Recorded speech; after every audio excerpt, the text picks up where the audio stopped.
안녕하세요, 홍해걸입니다. 저는 지금 신촌 세브란스병원 안병원 옥상 정원에 와 있습니다. 이곳에서 청신경 종양에 대한 중요한 논문 한 가지를 말씀드리려고 합니다. 우리나라에서 해마다 23만여 명의 암 환자가 발생을 하는데요. 이 청신경 종양은 8명 발생하는 굉장히 드문 종양입니다.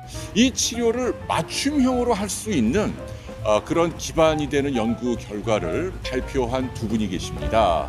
자, 오늘 이분들에게 어떤 의미가 있는 것인지 자세히 여쭙도록 하겠습니다. 이번 연구의 의미를 간략하게 소개해 주십시오. 네, 이번 연구는 청신경 종양 환자의 수술 후 딥러닝을 이용해서 예후 판정을 해드리는 논문인데요. 지금까지 있었던 환자분들의 데이터를 딱 넣으면은 컴퓨터가 이거를 계산해 주는 거죠. 지금은 예후가 좋을 것 같습니다. 아니면 이제 예후가 나쁠 것 같습니다. 이런 판정을 예한 이후로 해드릴 수 있는 그런 연구 데이터 시스템을 개발한 것입니다. 딥러닝이 여기 어떻게 관여하게 됐나요? 이 딥러닝은 저보다는 저 옆에 있는 우리 차동철 선생님이 굉장히 전문가인데요.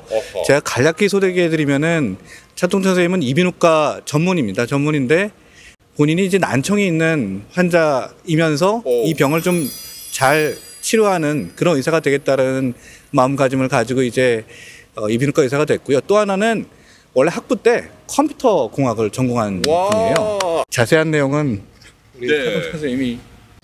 이번 연구는 딥러닝이 요즘에 이제 많이 이슈가 되고 있지만 환자분들에게 실제로 치료를 할 때 보다 명확하게 도움을 주기 위해서 그 의학적인 근거를 배경으로 해서 이런 딥러닝 시스템을 설계할 수 있고, 이 딥러닝 시스템을 설계하려면 기본적으로 딥러닝 기술도 중요하지만 이런 의학적인 그런 에비던스가 굉장히 중요합니다.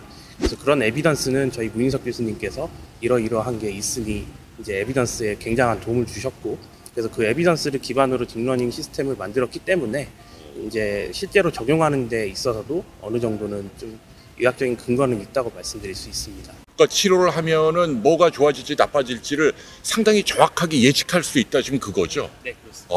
그 예후에 있어서 제일 중요한 게 청력인가요? 그러니까 이제 가장 중요한 예후 인자 중에 하나가 청력이 보존을 하면서 이 병을 치료할 수 있느냐, 또는 이제 청력이 나빠질 수밖에 없는 사람인가, 이게 굉장히 중요한 팩터입니다. 옛날에는 죽느냐 사느냐, 또 이제 청각신경 옆에 또 얼굴을 움직이는 안면신경이 붙어 있어서 수술하다 잘못해서 옆에 신경까지 건드려서 더 큰 문제를 만드느냐 안 만드느냐가 이제 관건이었다면은 살 수 있는 병이 되어버렸거든요. 그렇다면은 하나하나 삶의 질을 더 높이는 그런 치료가 더 중요하게 됐습니다. 그래서 만약에 이게 청력을 보존하지 못한다면은 이게 종양을 제거하면서 청력을 한 번에 재활할 수 있는 방법으로 같이 한다든지, 너무 청력이 좋고 종양이 아직은 작다면은 조금만 더 기다렸다가 상황을 좀 볼 수도 있는, 만약에 곧 이 병이 악화되는 그런 게 예후에 이제 예측이 된다면은 기다릴 수는 없겠죠. 하지만 여유가 있다면은 조금 더 기다려 볼 수 있을 것 같습니다. 예후를 판정할 때 뭐가 중시됩니까? 네, 기본적으로는 제일 중요한 거는 청신경 종양이기 때문에 현재 지금 환자가 가지고 있는 청력도 중요하고요. 그리고 청신경 옆에 이제 전정신경이라고 해서 같이 이제 어지럼증을 담당하는 신경이 있기 때문에 그 신경의 기능, 특히나 저희 연구에서는 좌측과 우측의 기능에 몇 퍼센트 차이가 나는지 그런 퍼센트 차이를 가지고 또 넣었고, 또 당연히 종양의 사이즈도 중요합니다.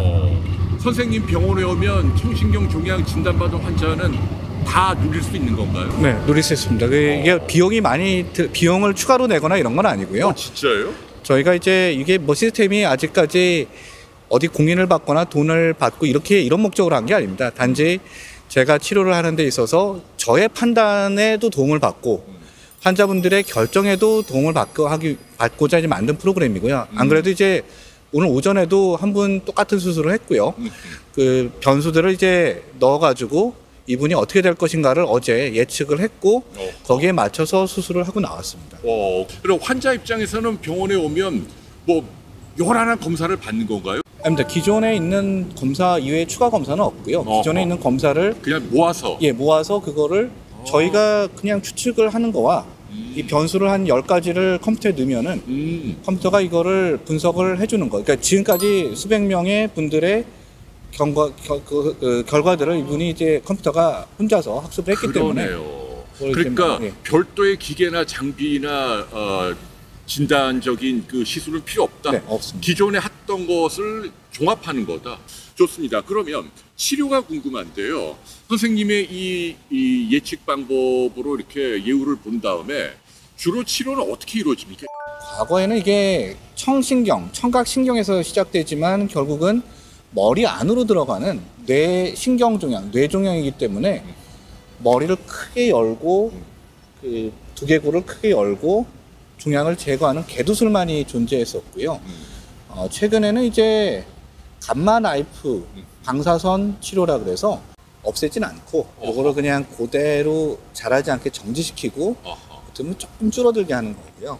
머리를 열지도 않고 우리 수술적으로 피부를 절개하지도 않고 방사선을 쬐서 그 종양을 제거하지는 않지만 조금 크기를 줄어들게 만들고 약간 말려버린다고 표현을 하면 적당할지 모르겠어요. 그런 방법이 있고요. 하지만 이게 여전히 귀 속에 종양이 있으니까 언제 이제 그게 다시 자라게 될지 그런 마음에 걱정도 있으십니다, 환자분들. 네.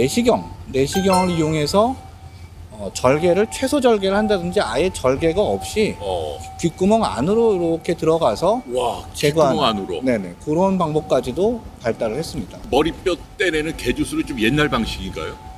그것도 지금도 많이 쓰고는 있는데요. 네. 종양이 아주 크고 이미 너무 많이 진행된 경우는 그 방법밖에 없고요. 아직까지 이제 좀 초기다 아니면 중기다일 때는 말씀드린 것처럼 감마 나이프 방사선 치료도 있고 내시경을 이용한 최소 침습 적출술도 있습니다. 감마 나이프와 그 내시경 수술은 사실 굉장히 중복되는 면이 많습니다. 아까 말씀드린 것처럼 아주 큰 종양은 개두술이지만 크다는 게 사이즈가 정해져 있나요, 대략? 공통적으로 이제 컨센서스가 이루어진 건 한 3cm 이상. 3cm 이상이면 어쩔 수 없이 옛날 방식으로 수술하라. 네. 3cm면 결국은 사쿠공보다 더 크고 거의 달걀만한 크기다 보니까 머리 안에 귓구멍 안으로 이렇게 제거한다거나 빔을 쬐서 그거를 말린다거나 하는 게 좀 어렵습니다.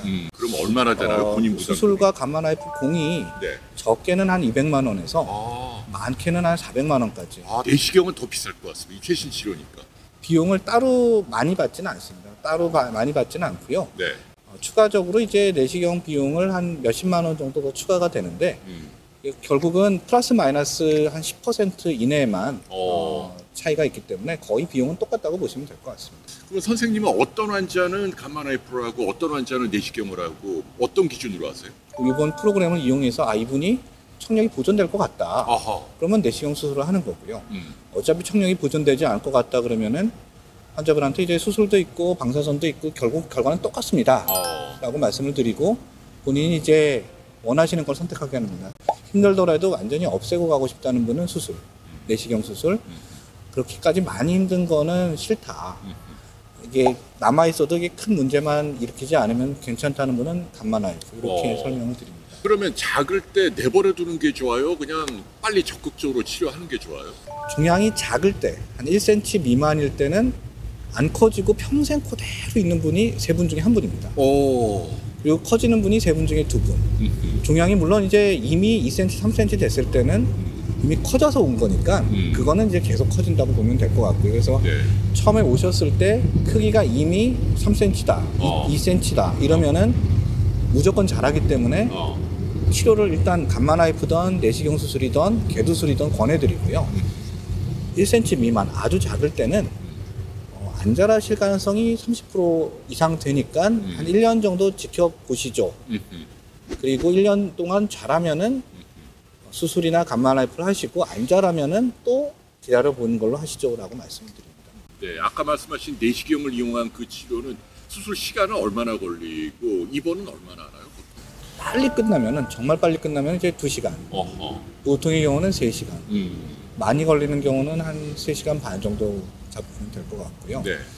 입원 기간은 입원하고 다음날 수술하고 한 5일 정도 경과를 관찰한 다음에 퇴원하시기 때문에 7박 8일, 6박 7일 내지 7박 8일 잡으시면 됩니다. 그러네요. 자, 마지막으로 청신경 종양 환자나 가족들에게 전문가로서 당부하실 말씀 부탁드립니다. 이 질환이 굉장히 이제 머리 안에 있다라는 말씀을 먼저 듣게 되세요. 진단을 처음에 받게 되면 뇌종양이고 나는 이제 생명이 다 했구나라는 그런 시리에 빠져서 삶이 많이 파괴되는 분들이 많이 있습니다. 한마디로 이제 내 삶을 굉장히 제한하시는 분들이 많은데 그거는 50년 전 얘기고요. 40년 전 얘기입니다. 너무 이렇게 인터넷에 올라와 있는 글에 너무 거기에 이제 많이 의지하지 마시고 전문가를 찾으시면 도움을 받으실 수 있을 겁니다. 이번 연구는 그 딥러닝 기반으로 분석한 시스템인데요. 원래 딥러닝을 제대로 이제 제대로 결과를 내려면 굉장히 많은 데이터가 필요합니다. 몇만 명, 몇십만 명. 근데 이제 이 청신경 종양이 워낙 희귀한 질환이다 보니까 몇만 명, 몇천 명 이런 데이터를 얻을 수는 없었어요. 그래서 몇백 명의 데이터 또는 몇십 명의 데이터를 가지고 저희가 이 딥러닝 기술을 만들다 보니까 논문 심사하는 분들에게 굉장히 이제 이런 거에 대한 비판을 많이 받았죠. 근데 비판이 굉장히 건전하게 적용한 거는 이건 극복하려다 보니까 시스템이 점점 좋아져서 적은 숫자, 몇백 명 정도의 데이터를 가지고도 예측 프로그램을 만들게 되었습니다. 이게 그거 기술적인 거는 이제 아까 우리 차동철 강사 선생님이 굉장히 그걸 노력을 많이 해서 만들었고요. 이게 저희 질환뿐만 아니라 다른 질환에도 희귀 질환에 적용될 수 있으면 좋겠습니다. 좋은 연구 결과 내주셨고 또 저희하고 인터뷰까지 해주신 거 너무너무 감사합니다. 그래서 앞으로도 계속 더 환자들을 위해서 좋은 업적들 많이 쌓아주시길 부탁드립니다. 고맙습니다, 선생님. 감사합니다. 감사합니다.